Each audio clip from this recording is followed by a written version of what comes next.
একটু আগে আপনারা সবাই বললেন, একমত প্রকাশ করলেন। এটি আমাদের কথা না, এটি এখন সব ধরনের মানুষের কথা। বিএনপি এই মুহূর্তে বাংলাদেশের সবচাইতে বড় রাজনৈতিক দল। সহকর্মীবৃন্দ, বড় রাজনৈতিক দল হিসেবে আমাদের দায়িত্ব বড়। আপনি যেহেতু বাংলাদেশের সবচাইতে বড় রাজনৈতিক দলের সদস্য, সেই হিসাবে আপনি বিএনপির নেতাকর্মী হন, আপনি যুব দলের নেতাকর্মী হন, আপনি স্বেচ্ছাসেবক দলের নেতাকর্মী হন, আপনি ছাত্র দলের নেতাকর্মী হন, আপনি মহিলা দলের নেতাকর্মী হন, আপনি কৃষক দলের নেতাকর্মী হন, আপনি তাঁতি দলের নেতাকর্মী হন, অর্থাৎ জাতীয়তাবাদী দলের মূল দল সহ যে কোনো অঙ্গ সংগঠনেরই আপনি নেতা বা কর্মী হন না কেন, আপনি বিএনপির একজন নেতা এবং কর্মী।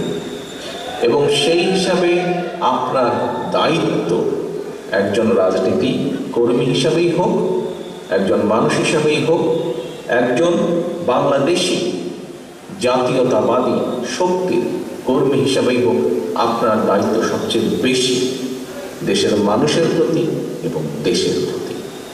প্রিয় সহকর্মীবৃন্দ, অনেকগুলো বড় দায়িত্বের মধ্যে একটি অন্যতম বড় দায়িত্ব হচ্ছে বিগত 15 বছর এবং তারও আগে বিভিন্ন সময় যখনই হুমকির মুখে পড়েছে বাংলাদেশ মানুষের গণতন্ত্রের অধিকার, তখনই কিন্তু বিএনপি সোচ্চার হয়েছে।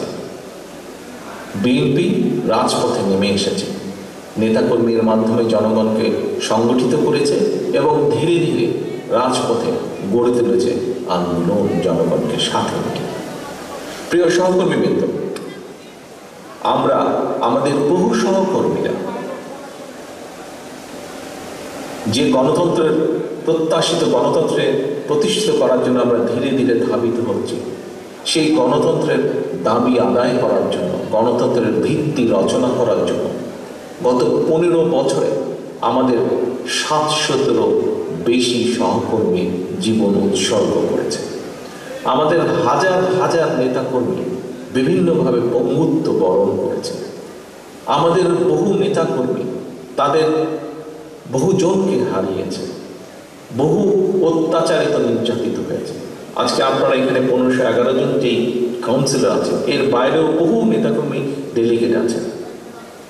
আমার তো মনে হয় এখানে বোধহয় এমন কোনো মানুষ উপস্থিত নেই যার নামে না হলেও মিনিমাম একটা মিথ্যে মামলা নেই।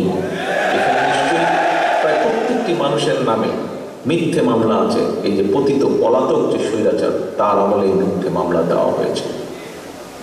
এখন প্রিয় সহকর্মীবৃন্দ, এই যে এত ত্যাগ, এত তিতিক্ষার পরে আমরা যে গণতন্ত্র প্রতিষ্ঠার দিকে ধাবিত হচ্ছি, এই গণতন্ত্রের ভিত্তিকে যদি শক্ত ভিতের উপরে প্রতিষ্ঠিত করতে হয়, সবচেয়ে আগে এগিয়ে আসতে হবে বাংলাদেশ জাতীয়তাবাদী দল বিএনপিকে, তথা আপনাকে এগিয়ে আসতে হবে।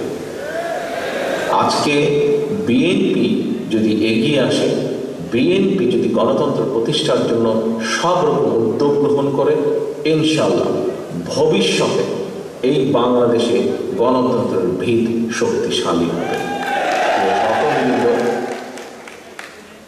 প্রিয় সহকর্মীবৃন্দ, আমাদের সবচেয়ে বড় একটি গৌরবের বিষয় আছে। কি সেটি? শহীদ রাষ্ট্রপতি জিয়াউর রহমান যখন দায়িত্ব পান দেশের মানুষের কাছ থেকে, তার আগে এই দেশের রাজনীতিতে ছিল বাকশাল, অর্থাৎ বাংলাদেশের সকল রাজনৈতিক দল ছিল নিষিদ্ধ, একটি মাত্র দল ছাড়া। একইভাবে সেই সময় 4টি সংবাদপত্র ছাড়া প্রায় সব সংবাদপত্র নিষিদ্ধ ছিল, বন্ধ ছিল। শহীদ রাষ্ট্রপতি জিয়াউর রহমান বাংলাদেশ জাতীয়তাবাদী দলের প্রতিষ্ঠাতা, আপনার আমাদের সকলের